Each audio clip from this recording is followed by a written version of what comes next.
ದೂರದಿಂದ ನನಗಾಗೆ ಬಂದವಳೆಂದು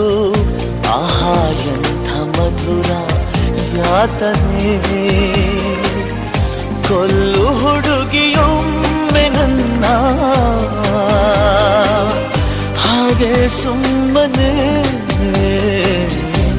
ಅನಿಸುತ್ತಿದೆ ಯಾಕೋ